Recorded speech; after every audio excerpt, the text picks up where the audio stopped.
नमस्कार। आजच्या व्हिडिओमध्ये आपण एकदम मोकळा सळसळीत व्हेजिटेबल पुलाव कसा बनवायचा हे बघणार आहोत। जर कधी तुम्हाला चपाती भाकरी खायचा कंटाळा आला अशा प्रकारचा व्हेजिटेबल पुलाव तुम्ही देखील नक्की ट्राय करा। रेसिपी खूप सोपी आहे, त्यामुळे व्हिडिओ शेवटपर्यंत नक्की बघा। चला तर मग रेसिपीला सुरुवात करूयात।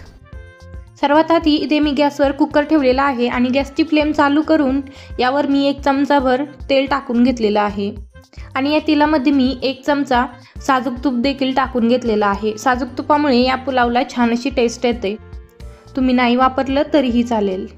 गॅसची फ्लेम इथे मी मीडियमच ठेवलेली आहे आणि हे तेल छान असं गरम करून घेतलेलं आहे। आता यामध्ये मी 1 चमचा जिरे टाकून घेतलेला आहे। जिरे छान फुललं की त्यानंतर यामध्ये आपल्याला काही गरम मसाले टाकून घ्यायचे आहेत। तर इथे बघू शकता तमालपत्र टाकलेलं आहे, दालचिनी, काळी मिरी, लवंग आणि शहाजिरं। आता हे सर्व आपण कुकरमध्ये टाकून घेऊयात आणि तेलामध्ये छान असं परतून घेऊयात। तर इथे अगदी 1 मिनिटभर हे सर्व छान असं मी परतून घेतलेलं आहे। आता यामध्ये बारीक चिरलेला कांदा टाकून घ्यायचा आहे। तर हा कांदा मी एकदम बारीक आणि लांबसर असा चिरून घेतलेला आहे। त्यानंतर यामध्ये मी 3 ते 4 हिरव्या मिरच्या स्लाइस करून घेतलेल्या आहेत आणि त्या यामध्ये टाकून घेतलेल्या आहेत। हिरवी मिरची तुम्ही बारीक कट करून टाकली तरीही चालेल। आता हे सर्व छान असं पुन्हा एकदा मिनिटभर परतून घ्यायचं आहे आणि इथे बघू शकता कांद्याला हलकासा गुलाबी रंग यायला सुरुवात झालेली आहे।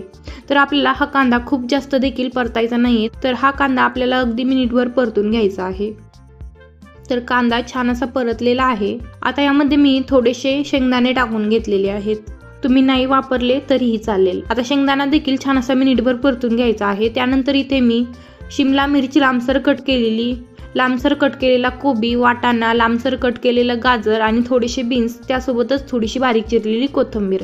आता हे सर्व पदार्थ आपल्याला या कुकरमध्ये टाकून घ्यायचे आहेत। इथे तुम्ही तुमच्या आवडीप्रमाणे कोणत्याही भाज्या इथे वापरू शकता, कारण की आपण हा व्हेजिटेबल पुलाव करत आहोत, त्यामुळे यामध्ये भाज्यांचे प्रमाण हे भरपूरच टाकायचे आहेत। तर इथे बघू शकता हे सर्व टाकून घेतल्यानंतर छान असं मी तेलामध्ये परतून घेतलेलं आहे।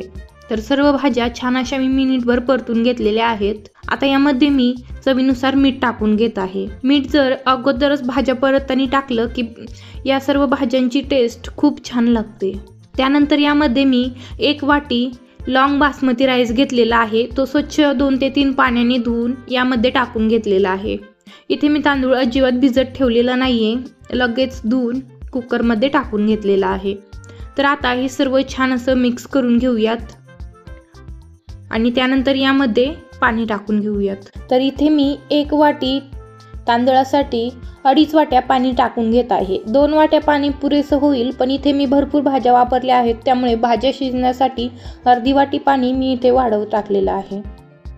तर 1 वाटी तांदळासाठी बरोबर 2.5 वाट्या पाणी इथे मी वापरलेलं आहे। आता पुन्हा हे सर्व छान असं मिक्स करून घेऊयात। त्यानंतर कुकरचं झाकण बंद करून घ्यायचं आहे आणि 1 शिट्टी मोठ्या फ्लेमवर काढून घ्यायची आहे। त्यानंतर 2 शिट्ट्या आपल्याला लो फ्लेमवर काढून घ्यायच्या आहेत। तर इथे बघू शकता 3 शिट्ट्या होऊन कुकर पूर्णपणे थंड झालेला आहे। त्यानंतर मी ते तुम्हाला दाखवत आहे। तर इथे बघू शकता एकदम मोकळा सळसळीत असा हा पुलाव तयार झालेला आहे, अजिबात चिकट झालेला नाही। तर तुम्ही देखील अशी झटपट होणारा पुलाव नक्की ट्राय करा।